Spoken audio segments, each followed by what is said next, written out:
Hoy vamos a continuar con esta lección número 1 de Números y hoy nos toca el capítulo 2 a estudiar. Vamos a la pregunta número 4. Dice, el Señor les dijo a Moisés y a Aarón, los israelitas acamparán alrededor de la tienda de reunión, mirando hacia ella, cada cual bajo el estandarte de su propia familia patriarcal. Al este, por donde sale el sol, acamparán los que se agrupan bajo el estandarte del campamento de Judá, según sus escuadrones. Su jefe es Naasón, hijo de Aminadab. Su ejército está integrado por 74.600 hombres. A un lado de Judá acampará la tribu de Isaacar. Su jefe es Natanael, hijo de Suar. Su ejército está integrado por 54.400 hombres. Al otro lado acampará la tribu de Zabulón. Su jefe es Eliab, hijo de Helón. Su ejército está integrado por 57.400 hombres. Todos los reclutas del campamento de Judá, según sus escuadrones, suman 186.400 hombres, los cuales marcharán a la cabeza. Al sur acamparán los que se agrupan bajo el estandarte del campamento de Rubén. Según sus escuadrones, su jefe es Elisur, hijo de Sedeur. Su ejército está integrado por 46.500 hombres. A un lado de Rubén acampará la tribu de Simeón. Su jefe es Selumiel, hijo de Zurisadai.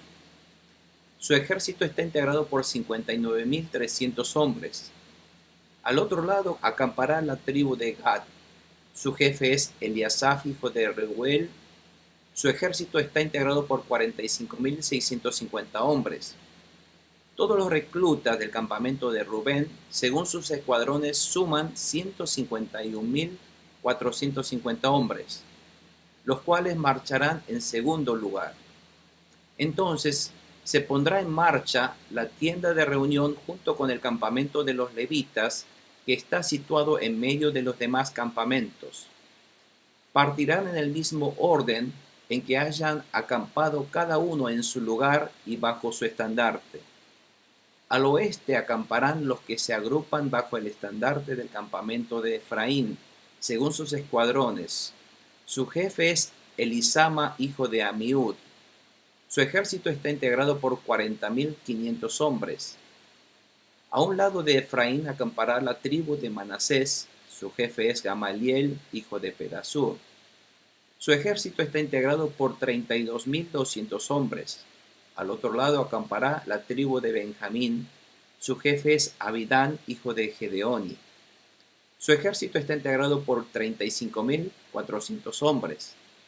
Todos los reclutas del campamento de Efraín, según sus escuadrones, suman 108.100 hombres, los cuales marcharán en tercer lugar. Al norte acamparán los que se agrupan bajo el estandarte del campamento de Dan, según sus escuadrones. Su jefe es Ejiezer, hijo de Amisadai. Su ejército está integrado por 62.700 hombres. A un lado de Dan acampará la tribu de Aser. Su jefe es Pagiel, hijo de Ocrán. Su escuadrón está integrado por 41.500 hombres. Al otro lado acampará la tribu de Neftalí. Su jefe es Ahirá, hijo de Enán. Su escuadrón está integrado por 53.400 hombres. Todos los reclutas del campamento de Dan, según sus escuadrones, suman 157.600 hombres, los cuales marcharán en último lugar, según sus estandartes. Estos son los israelitas reclutados de entre las familias patriarcales. El total de reclutas por escuadrones suma 603.550 hombres, pero los levitas no están incluidos con los demás israelitas conforme a lo que el Señor le había mandado a Moisés. Los israelitas hicieron todo lo que el Señor le mandó a Moisés. Acampaban bajo sus propios estandartes y se ponían en marcha según sus clanes y familias patriarcales. Amén. Bueno, esto es todo el capítulo 2. Y el capítulo 2 está hablando acerca de cómo Dios instruye ¿Cómo deben primeramente acamparse en el desierto? Están ellos en el monte Sinaí y es como uno lee todo este texto y parecía como una organización militar por escuadrones, con comandantes de cada escuadrón. Es decir, ahora el pueblo de Israel lo que tiene que hacer es ir a la tierra prometida que Dios le va a indicar. Pero esa travesía, ese trayecto hacia el lugar de destino que es la tierra de Canaán, donde fluye leche y miel, donde Dios le va a guiar para llegar a un lugar de bendición, el llegar a ese lugar no es fácil. ¿Por qué? Porque hay enemigos. Por eso Dios los prepara como escuadrones militares.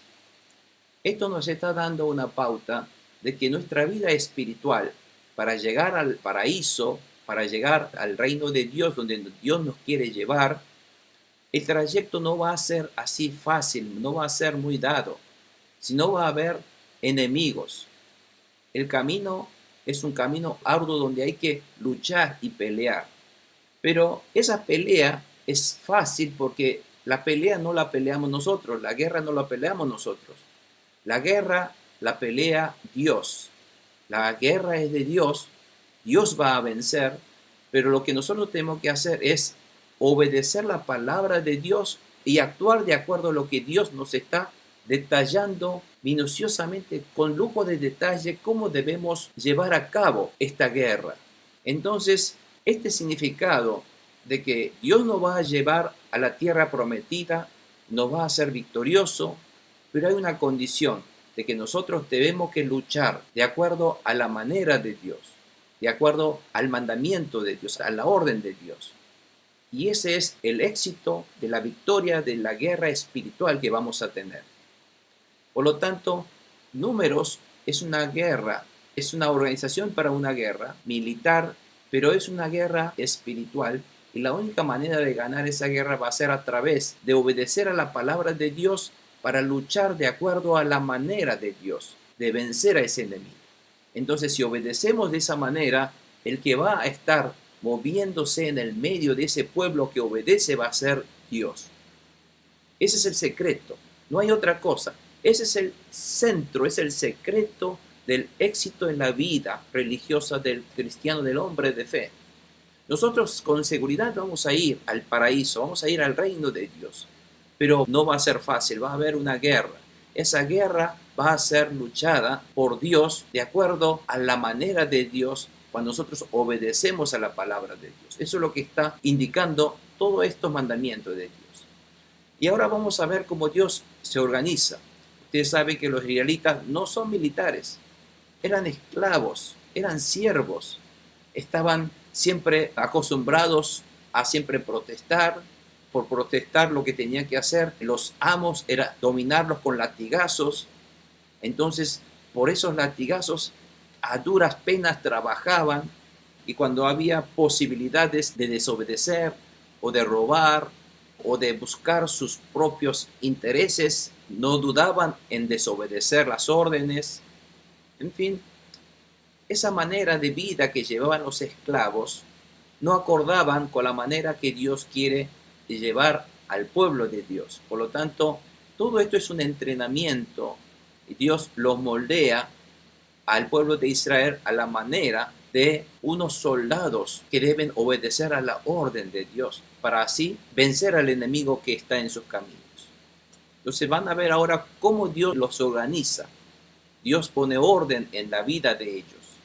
Hay estructuras, hay órdenes, hay una organización. Entonces todo eso es lo que vamos a ver. Bueno, con todo esto que nosotros hoy vimos, si nosotros los resumimos, Dios está organizando a ubicar de esta manera a Israel. Vamos a ver entonces cómo Dios lo está organizando. Esto es un poco la ilustración que le mostré en la clase pasada, y en este capítulo 2 Dios está ordenando ubicarse de esta manera. Entonces, como ustedes podrán ver, aquí en el centro está el tabernáculo de Dios. Y Dios dice, este lado es este. Y del lado de este, Dios hace ubicar a la tribu de Judá Isaacar y de Zebulón. Usted recuerda que la tribu de Judá era la más grande en números. Por eso acá ustedes ven que el campamento ocupa un lugar mucho más grande. Y después, este sería el lado sur. Está la tribu de Rubén y también a su lado acampaba Simeón y también de este lado Gad. Y después del lado contrario está, que es el lado oeste, está la tribu de Efraín, Manasés y Benjamín. Y al lado norte está también liderado por la tribu de Dan, Aser y Naftalí. Ustedes saben que entonces Dios lo organiza así. Y en el centro, después van a ver, aquí están los levitas. En el centro están los levitas un poco alrededor del templo. Están entre el pueblo y el templo. Es decir, como si ellos fueran los intermediarios, los intercesores entre Dios y el pueblo. Ellos están en el medio de ellos. Y ustedes saben que aquí, en el lugar 1, allí está el sumo líder, que es la familia de Moisés y la familia de Aarón. Ellos están viviendo en este lugar con sus hijos. La familia de Moisés y Aarón están aquí, que son el máximo líder. ¿Qué opinan viendo esto? ¿Qué creen? Fíjense la manera como Dios lo organiza, ¿no? Porque Dios lo pone de tal manera que esto parecería que fue así sin ningún sentido, pero no es así. Todo tiene sus razones porque Dios lo ha puesto así. Primeramente porque siempre el lado este, donde está la entrada del templo, es el lado este, que es de este lado, es el lado más importante. Es el lado donde Dios entra. El lado este es el más importante. El lado este está ubicado por Judá, que es la tribu más grande, pero si pone Dios Judá y empieza a mezclar estos 12 hijos, 12 tribus de cualquier manera, en el momento de crisis va a haber una cierta desobediencia, va a haber una discordia tal vez. Pero para evitar esto, fíjense que inteligentemente Dios pone de esta manera, en estos órdenes. ¿Por qué Dios ubica de esta manera? Eso lo podemos ver muy bien cuando nosotros vemos qué relación tiene todos estos. Si nosotros vemos un poco qué relación tiene entre Judá, Isaacar y Zebulón, ¿quiénes son? Si vamos un poco a la familia de Jacob, todos esos son hijos de Jacob. Y si nosotros vemos Judá, Judá es el cuarto hijo de Jacob, nacido de Lea. Pero resulta que este Judá, de ahí nace Jesucristo, es el más grande. Y después Isaacar y Zebulón son los hermanos de Judá, que después nacieron. Por lo tanto, son hermanos de una misma madre. Por eso son hermanos de sangre. Por lo tanto, si Dios puso Judá, Isaacar y Zebulón de esa manera, porque ellos son descendientes de hermanos de sangre. Están ligados, hay un allegamiento entre ellos, hay una cercanía. Por lo tanto, Dios lo ha puesto así, de los cuales Judá es el hermano mayor de entre ellos. Por lo tanto, ellos obedecen a ellos y hay de una manera de subordinación entre Judá, Isaacar y Zebulón.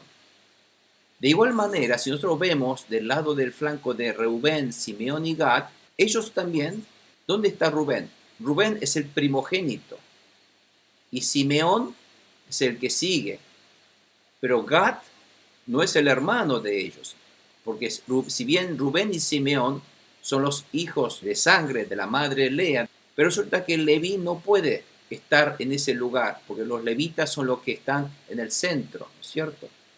Por lo tanto, Dios los une a ellos, Rubén y Simeón, con Gad, porque Gad es hijo, en ese orden viene por las edades, de la sierva, que es Silpa. Ellos son también entonces es una relación más cercana, es un hermano más cercano de ellos. Por eso Dios lo pone a Gad en el grupo de Rubén y Simeón. Es por ese motivo Rubén, Simeón y Gad ocupan este flanco del sur que están aquí. Y después están los Efraín, Manasés y Benjamín. ¿Quiénes son ellos? Si ustedes se fijan en el árbol genealógico, Efraín, Manasés y Benjamín son los hijos de José, y Benjamín es el hermano menor, el que es más afectivo con José. Por lo tanto, Manasés, Efraín y Benjamín, ellos también tienen una relación muy allegada. Por lo tanto, Dios agrupa a ellos. Y si nosotros vemos el flanco del norte, está Dan, Aser y Neftalí. ¿Quiénes son ellos? Si nosotros vemos aquí otra vez, de la sierva de Raquel está Dan y Neftalí. Y debido a que Aser es el único que quedó sin estar en el grupo, Dios lo junta a este grupo de Dan y Neftalí. Debido a que ellos son, de alguna manera, tienen un punto en común, que son los hijos de las siervas de ambas. Por lo tanto, ha sumado a ellos dos más Aser para que se junten con los hijos de las siervas y que formen entonces otro escuadrón al flanco norte también. Entonces todo eso tiene esa relación porque Dios lo ha organizado de esa manera. ¿Por qué? Para que tengan una cercanía y poder respetar a unos a otros y poder entonces que haya una coordinación. Y en cada adelante van a estar los hijos mayores de ellos. Judá es el mayor de ellos, de los hermanos. Rubén es el hermano mayor de entre su escuadrón. Efraín también, y Dan lo mismo. El que está liderado, por lo tanto, son los hermanos mayores. Si nosotros empezamos a ver además en números, ustedes se van a dar cuenta, más o menos Dios lo pone así. Es todo este número, cuando suman, llegan a algo así a grosso modo. En el lado del flanco de frente, Dios pone unos 180.000 hombres. Y a ambos lados, tanto norte y sur, Dios ubica un grupo que forma alrededor de 150.000 soldados. Y después, ahí en la retaguardia, Dios pone un grupo de los menores, de la menor cantidad, de unos 100.000 hombres. Así que todo tiene una manera, una estrategia perfecta. Dios lo organiza de esa manera. Y cuando ellos acampan, tienen que estar acampados de esa manera. Entonces vamos a ver qué instrucciones más Dios le da a ellos. Primeramente, Dios a cada tribu tenía que tener un estandarte que lo identifique. Bueno, este estandarte es una bandera. Es una bandera que tiene su logo o su forma de figura que lo identifique a ese escuadrón. Por lo tanto, cada tribu patriarcal tendría que tener su propio bandera, estandarte que lo identifique a ellos. Cosa que cuando se movilizan, mirando de lejos, uno puede saber qué grupo de personas está viniendo de allá. Así que, primeramente, Dios lo organiza para que tenga un estandarte que lo identifique, porque es una manera de identificar a ellos. Si no, de lejos no lo puede saber quiénes son ellos. Si los grupos están distribuidos, dispersados, y son grupos tan grandes, numerosos, y no lo puede ver, entonces la manera de identificarlos era a través de esas banderas. Entonces Dios pone una identificación a ellos. Dios lo identifica. Y después, como les decía, están agrupados según tribus que tienen una relación de afinidad para lograr una cooperación mutua y evitar todo tipo de discordia. Entonces Dios está buscando que haya una unión, una cooperación mutua. Estos son los números exactos. Al este, al frente, estaba Judá con unos 186.400. Al sur y al norte estaba Rubén con 151.450. Y al norte con 157.600. Y al oeste, que es la retaguardia, estaba Efraín con 108.100 hombres. Con todo esto nosotros podemos ver que las órdenes de Dios, todo tiene un sentido, un significado y un estricto orden. Nuestro Dios es un Dios de orden. Y después Dios pone este orden también para marchar. Cuando Dios ordena, vamos a tener que avanzar. Dice, levanten sus carpas, vamos a tener que marchar. Voy a indicar a un lugar que ustedes van a tener que ubicarse ahí, porque ahí van a tener que preparar para librar una batalla. Y cuando Dios da esas órdenes, ellos tienen que movilizar. Y ese escuadrón no se va a movilizar a cualquier manera, sino van a tener que marchar como una marcha marcial, pero organizado. Y la manera de organizar también tiene su orden. Como ustedes podrán advertir en este capítulo 2, el orden de marcha va a ser primeramente que tendrán que levantar campamento las tribus del lado que están este, Judá y todo su grupo. Y después van a tener que ir el grupo de Rubén. Y después el grupo de Efraín. Y después el grupo de Dan. En ese orden. Pero entre ellos, Dios intercala para que también levanten los levitas el tabernáculo y también tenga que desarmar esos tabernáculos y cargar ese tabernáculo. Entonces, de esa manera, Dios ordena que tiene que avanzar con un estricto orden y una manera de avanzar en ese orden, ¿no? Ese orden que Dios manda es un poco esta figura que ustedes ven. La ubicación de las tribus para la marcha, después esto lo vamos a ver un poco más detalle, pero hasta en la marcha Dios pone orden. Los levitas tienen que desarmar y avanzar de esa manera. Fíjense que Judá, Isaacar y Zabulón, este primer grupo, si esta es la dirección de la marcha, tienen que ponerse primero al frente.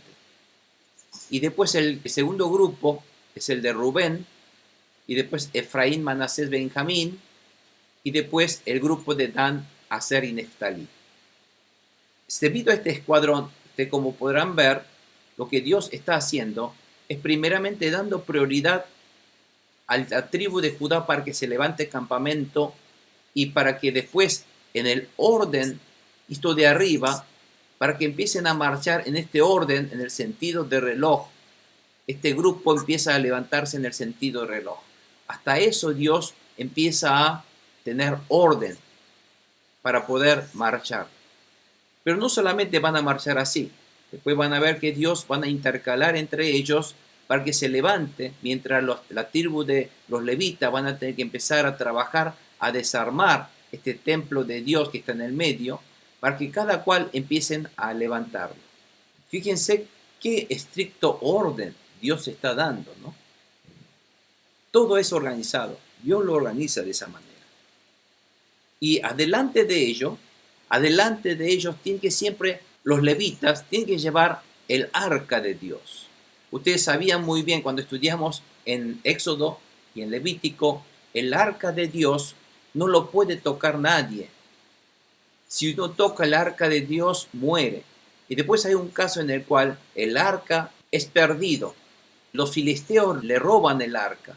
Después, cuando lo recupera, lo traían sobre un carruaje tirado por un buey. Entonces empieza a venir por camino de piedras y este carruaje empieza a sacudir y es que el arca está por caerse. Entonces hay una persona, para tratar de evitar que se caiga el arca, lo sostiene así y por tocar el arca, aunque sea con buena fe, para que no se caiga, pero por desobedecer la orden, arca es la presencia de Dios. Y por tocar ese arca, esa persona muere inmediatamente, por desobedecer la palabra de Dios.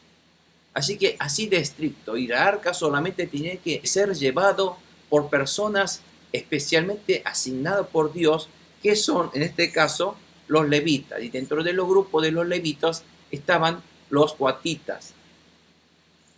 Después vamos a ver quiénes son ellos. Entonces, fíjense, la manera que ellos tenían que marchar era que el arca tendría que estar siempre por delante. Si ustedes recuerdan, cuando los israelitas avanzan en Josué y están por conquistar la ciudad amurallada de Jericó, tenían que dar vuelta la ciudad una vez todos los días y 7 veces al séptimo día, ¿se acuerdan? Pero en esa vuelta, en esa marcha, siempre estaba el arca por delante. El arca es la presencia de Dios. El arca es el símbolo de Dios. Dios tiene que estar por delante de ellos. Dios primero, Dios por delante.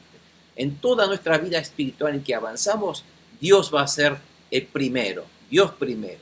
Eso es lo que está diciendo esta configuración que Dios está mandando. Y una ilustración de cómo ellos marchaban era así. Este es un arca. El arca de Dios no se podía estar descubierto, tiene que estar tapada por esta tela azul. El azul significa, es un símbolo de algo celestial, algo santo, algo no terrenal. Por lo tanto, de esa manera, ustedes como podrán ver aquí, estos levitas, coatitas, son los que tienen que levantar, solamente ellos podían hacerlo porque están permitidos por Dios llevarlo. Y no lo podían tocar ni ellos directamente al arca. Para no tocar el arca, tenía que insertar a ambos lados estos dos varas de madera, pero cubiertas de oro puro. Y ellos con sus manos pecaminosas de mugre no podían tocar la santidad de Dios, sino solamente con la vara de oro. Y cuando el arca de Dios va por delante, ocurren muchos milagros. Ganan batallas, el río Jordán se parte en dos. Cuando está Dios por delante, el avance de los israelitas es muy fácil. La victoria es ganada. Todos los obstáculos de sus pasos son eliminados, son abiertos. Siempre cuando Dios está por delante. Amén, hermanos, está claro. Así que esto es lo que ellos hacían. Y atrás venía el pueblo con todos sus campamentos, su familia. Y aquí ustedes, por ejemplo, podrán ver que aquí está Moisés, Aarón, que también los guía, pero tampoco Moisés pues está por delante. Y después aquí atrás van a ver que hay carruajes. Estos carruajes también son los que traen el templo de Dios desarmado. Como ustedes podrán ver en este dibujo, aquí atrás, entre Judá, Rubén, Efraín y Dan, en estos lugares insertados están también los levitas con el templo de Dios, con el tabernáculo desarmado. Y vamos a ver un poquito en detalle más esto. Esto es un poco una ilustración de cómo era la marcha de los israelitas por el desierto. Fíjense, estos 2 millones y 3 millones de personas, formado un escuadrón militar tan organizado, donde por delante viene con una arca, donde esa arca siempre cuando estaba ahí adelante, nadie lo paraba a los israelitas. Los enemigos siempre eran caídos ante sus pies. Atrás venían estos carruajes, el templo de Dios, aquí está el templo de Dios, atrás también venían más cosas de Dios, aquí, y todos estos eran escuadrones, y así avanzaban. Entonces, el avance de los israelitas en el desierto era un temor, era un terror terrible para los enemigos, para los pueblos aledaños. Y el rumor que ellos escuchaban, las noticias eran que donde avanzaban los israelitas, todos eran derrocados, todos eran devastados. Y ellos no tenían nada en el desierto, ni agua ni comida. Pero ¿cómo ellos vencen? Porque Dios estaba delante de ellos. Esa nube de Dios que estaba siempre por encima del tabernáculo cuando estaba ya montado el tabernáculo, la nube se levantaba, se movía por delante, y cuando ellos se empezaban a formar este escuadrón, esa nube se movía hacia adelante y se ponía por encima, arriba del arca de Dios, porque el arca simboliza la presencia de Dios. Dios está en el arca. Entre el medio de esos querubines, ahí estaba la presencia de Dios. Simbolizaba, está la gloria, ahí estaba la gloria de Dios iluminando y irradiando. Y por encima estaba esa nube que simbolizaba la presencia visible de Dios para el pueblo. Entonces todo el pueblo mirando esa nube, sabía que ahí estaba Dios, y esa nube a veces se movía hacia adelante, entonces eso indicaba la dirección donde ellos tenían que avanzar. Fíjense que los israelitas eran obedientes, eran guiados por Dios, y no avanzaban si Dios no mostraba su camino, si no era guiado por Dios. Así tiene que ser nuestra vida. Dios quiere que nuestra vida sea guiado por Dios. Donde Dios diga avance a esa dirección, nosotros tenemos que avanzar en esa dirección. Donde Dios diga para, no te muevas, que yo tengo que esperar. Espera el tiempo kairos, el tiempo oportuno de Dios. Entonces nosotros tenemos que esperar, no ser impacientes, no ser ansiosos, esperar que Dios obre. Aunque yo quiero que las cosas sucedan a mi manera y prontamente, pero no es así. Para el pueblo de Dios, nosotros obedecemos a Dios y Dios tiene que obrar. Y si Dios dice avance, aunque nosotros parezca imposible, nosotros tenemos que avanzar. Y si Dios dice deténganse, paren y esperen, tenemos que esperar allí. Así es. Y otra de las cosas que nosotros podemos ver en esta formación que Dios le está mandando, está diciendo que deben acamparse, pero con las puertas de sus campamentos mirando hacia dónde, todo mirando hacia el templo. Así que ellos también tienen que estar mirando hacia el templo, todo mirando hacia el templo. Eso significa que nuestra vida debe estar centrado en Dios. Dios debe ser el centro de nuestra vida y que nosotros tenemos que estar viviendo con miras hacia Dios. Tenemos que estar siempre atentos a Dios, a escuchar la palabra de Dios, atentos a mirar las cosas de Dios, a ver a Dios, a buscar a Dios. Así que esa manera que Dios pone para que mire hacia Dios es nuestra manera que Dios quiere que vivamos nuestra vida espiritual. A su vez, fíjense que no solamente si ellos miraban hacia Dios, fíjense si están mirando hacia Dios, ¿qué pasaría? Judá no solamente miraba el templo, sino Judá también miraba detrás del templo al grupo de Efraín, Manasés y Benjamín. Lo mismo Efraín veía a Judá. Y Dan miraba, veía, además del templo, detrás del templo veía al grupo, al escuadrón de Rubén. Lo mismo Rubén veía a Dan.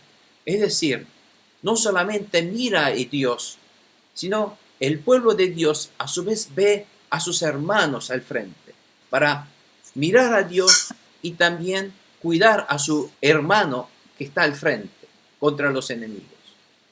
Dios no quiere que solamente nosotros miremos a Dios y nadie más que Dios.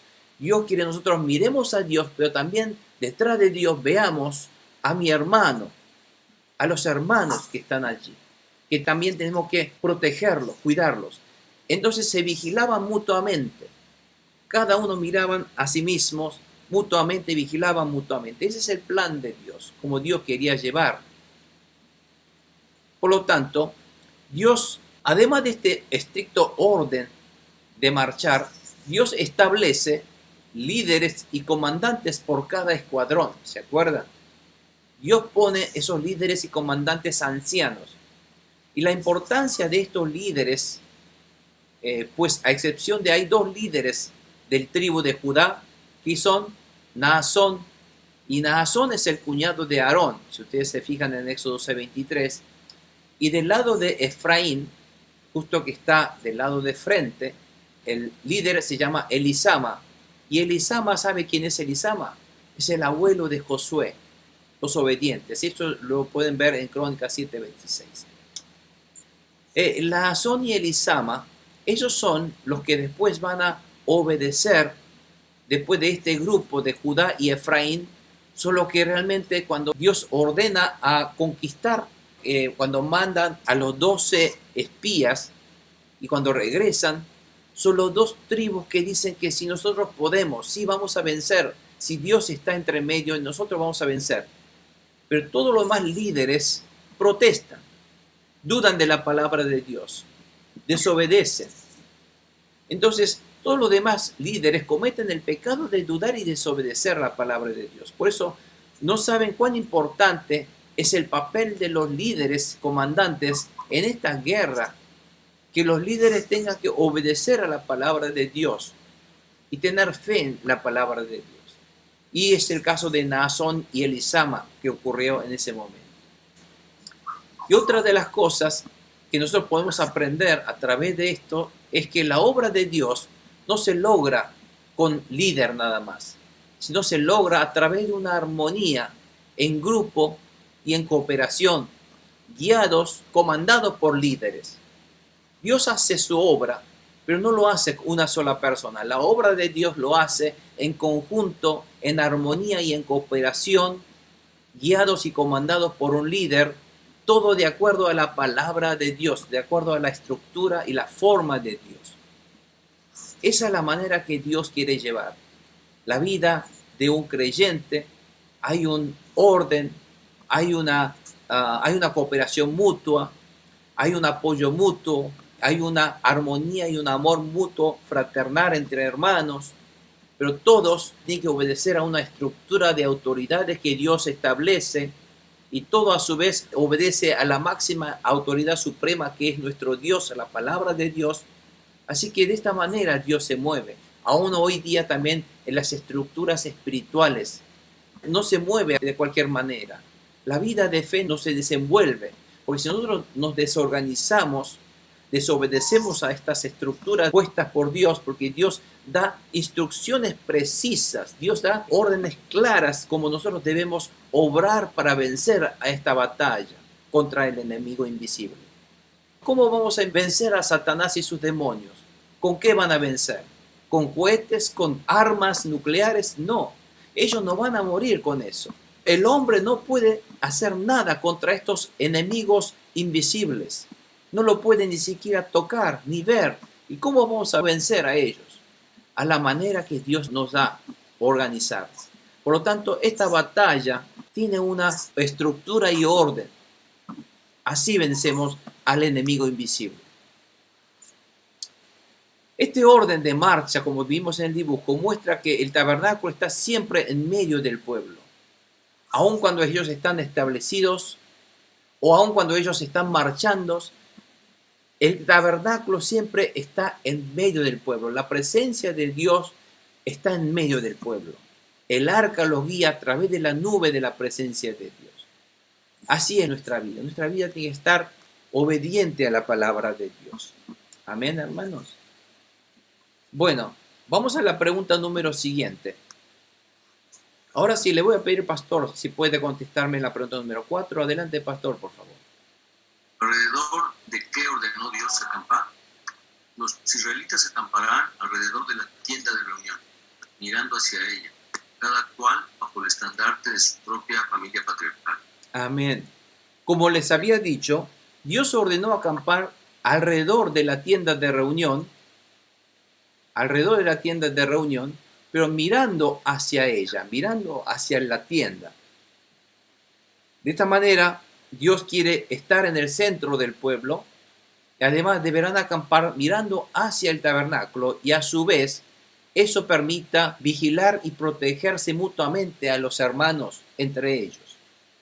Por lo tanto, si de repente hay un ataque sorpresa de los enemigos, entonces fíjese, el enemigo ¿cómo va a estar atacando? Va a venir detrás del campamento. Cuando son atacados, va a venir detrás del campamento. Entonces, ¿quién le va a dar aviso a ellos? Es el hermano que está enfrente, son los hermanos que están del campamento del frente. Así que muchas veces el ataque del enemigo, cada uno de nosotros no lo podemos advertir. Pero el que conoce, el que ve ese ataque del enemigo, ¿quién es? Es el hermano. El hermano que está a su lado ve ese ataque. Es el que puede proteger, es el que puede interceder, es el que puede avisar a los líderes. Pero a veces uno mismo no ve que está siendo atacado por el enemigo. Uno está siendo persuadido por el enemigo, comete pecado, comete ya sea pecados de desobediencia, pecados de adulterio o lo que fuere, y uno no se da cuenta porque está siendo engañado. Y el que lo ve eso es el hermano de fe. Y es el hermano de fe que lo advierte, es el que tiene que vigilarle, protegerle, interceder, orar y ayudar a ese hermano que está en dificultad, que está siendo atacado por el enemigo. ¿Se da cuenta? Por eso Dios quiere que nosotros nos vigilemos mutuamente y que oremos mutuamente, que los bendigamos mutuamente. ¿Está claro? Por eso entre un matrimonio, el que tiene que orar es uno por el otro, porque uno mismo no se da cuenta. Por lo tanto, esta manera que Dios pone es una manera que nos da mucho que entender en la manera de vigilarse y protegerse mutuamente contra los enemigos invisibles. La pregunta número 4 siguiente, hermano Aldo, por favor. ¿Dónde debían acampar los levitas? En Entonces se pondrá en marcha la tienda de reunión junto con el campamento de los levitas, que está situado en medio de los demás campamentos. Partirán en el mismo orden en que hayan acampado, cada uno en su lugar y bajo su estandarte. Amén, amén. Gracias, hermano. Los levitas que estaban acampados en el medio de los demás, estos también son los campamentos entre el tabernáculo y el pueblo para interceder entre el pueblo y Dios. Tienen que acamparse, pero según su clan familiar, ¿se acuerdan? Si nosotros leemos en Éxodo 6:16, acá está 6:16, dice, según los registros familiares, estos son los nombres de los hijos de Leví. Leví tenía 3 hijos, quien vivió 137 años. Los hijos de Leví, ¿quiénes son? El hijo mayor es Gersón, segundo hijo es Coat y el tercero es Merari. Estos hijos, Gersón, Coat y Merari, forman a través de sus descendientes. Entonces están dentro de la tribu de Leví, está el clan de Gersón, está el clan de la familia Coat y el clan de la familia Merari. Y Dios distingue a estos 3 grupos y a cada uno de ellos le dan una tarea especial que después vamos a estudiar. Cada grupo tenían que dedicarse a tareas específicas en el momento de desarmar el campamento. Y tenían unas maneras estrictas, detalladas de cómo transportarlo. Dios hasta eso da órdenes. Por lo tanto, aquí también el momento cuando ellos se acamparon, tienen que acamparse según este clan. Eso, había 3 clanes. Y como ustedes podrán ver en el dibujo aquí, están acampados de ese orden. En el número 1 están Moisés y Aarón, dijimos, ¿no? Y de este lado, en el orden de las agujas del reloj, vemos en el número 2 están los coatitas. Estos son los gersonitas, los 3, el que está aquí. Y aquí, en cuarto lugar, están los meraris. Pero fíjense, Dios pone, si bien el 3 que ustedes ven aquí, los gersonitas, es el hijo mayor de los levitas. Pero Dios le pone en primer lugar ¿a quién? A los coatitas. El segundo hijo está en primer lugar.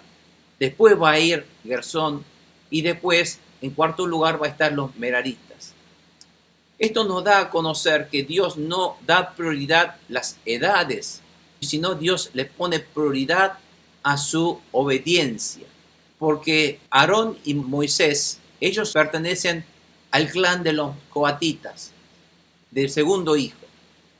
Por eso, Dios le da prioridad a los coatitas. Y coatitas son los primeros que tienen que empezar a sacar dentro del tabernáculo todos los utensilios de oro. Tenían que envolverlos con sus paños escarlatas o paños púrpura o de color celestial.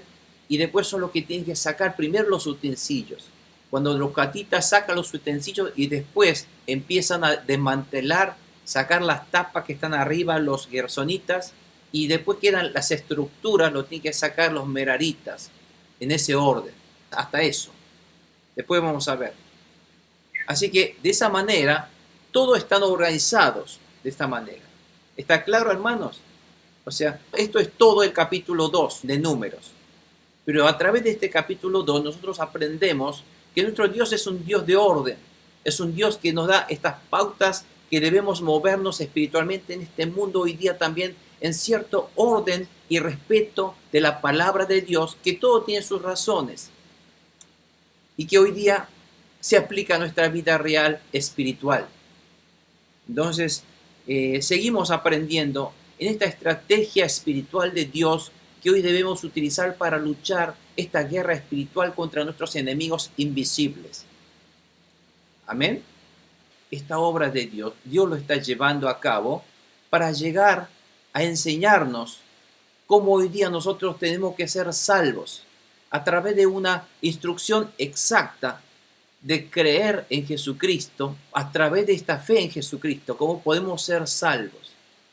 O sea, todo esto que está llevando es nuestra vida espiritual. No solamente ser salvos por a través de Jesucristo, sino seguir nuestra vida espiritual. Cuando uno es salvo por Dios, cuando hemos cruzado ese mar rojo, seguimos luchando esta vida espiritual a la manera de Dios, obedeciendo su palabra, para que nosotros podamos llegar a nuestro destino final, al reino de Dios. Así que nuestra vida comienza esta travesía, este viaje a través de la obediencia a la palabra de Dios, que cada cual tiene sus motivos y connotaciones y significados espiritualmente importantísimos para poder ganar esta batalla espiritual invisible. Así que, amados hermanos, vamos entonces, nosotros estamos ahora recién viendo cómo Dios lo manda a organizar, cómo se están organizando y cómo ellos van a tener que avanzar. Bueno, hasta aquí es el capítulo 2, vamos a dejar aquí y vamos a orar, hermanos. Si no hay preguntas, vamos a agradecer a Dios, vamos a continuar la próxima semana. Padre Celestial, Dios poderoso, amoroso Dios, gracias por reinar entre nuestra vida hoy día también. Gracias por estar entre nosotros. Gracias por tu presencia. Gracias, Señor, te damos por estar tu Espíritu Santo en medio de nosotros, entre tu pueblo. Gracias por guiar nuestra vida. Gracias, Señor, por pelear esta batalla espiritual por nosotros contra nuestros enemigos invisibles, Señor. Gracias por darnos estas palabras para que nosotros podamos aprender las pautas, las instrucciones precisas, cómo hoy día nosotros podemos seguir venciendo a este enemigo engañador que todavía nos sigue atacando y persuadiendo para arruinar nuestra vida a través de nuestra desobediencia, a través de nuestra duda ante tu palabra, Señor. Gracias por darnos cómo vencer a este enemigo, esas instrucciones precisas, Señor. Que estas palabras de Números nos pueda enseñar otra vez cómo podemos ganar esta batalla en nuestra vida real religiosa, Señor. En el nombre de Jesús, bendigo la vida de nuestros hermanos, bendícenos, Señor, en este estudio, para que el Espíritu Santo nos abra nuestra mente, nuestros sentidos espirituales, para poder seguir sintiendo tu presencia y para que esta vida, esta semana que vamos a vivir, también podamos vencer en el nombre de Jesús, declarando e invocando ese nombre para vencer a este enemigo invisible que nos sigue atacando en nuestra vida, para que nosotros desobedezcamos y para que nosotros pequemos ante ti, Señor. Pero sabemos que si nosotros obedecemos a tu palabra y si nosotros seguimos utilizando tu estrategia militar del nombre de Jesucristo, vamos a seguir venciendo a ese enemigo. El enemigo será expulsado y será derrotado, pisado a través de ese nombre de Jesús de nuestra vida, Señor. En el nombre de Jesús seremos más que victoriosos, Señor, y para que nosotros podamos seguir glorificando, Señor. Guíanos, Dios, tú eres primero en nuestra vida. Tú eres prioridad número 1 en nuestra vida. No hay nada más que ti, Señor, en nuestra vida. Tú eres mi Rey, Señor Jesús. Tú eres mi Señor y Salvador. Y otra vez, invocamos ese nombre para exaltar y para poner primero en mi vida, Señor. Número 1 en prioridad. Que tu voluntad se haga en tu pueblo, Señor. Que tu voluntad se haga en nuestra vida espiritual, tanto hoy día, esta semana, toda la vida, Señor, hasta el futuro, para siempre. Para que seas glorificado siempre por nuestra vida, Señor. Glorifícate. En el nombre de Jesucristo de Nazaret, nuestro Señor y Salvador, te pedimos y los bendecimos. Amén y amén. Gloria a tu nombre.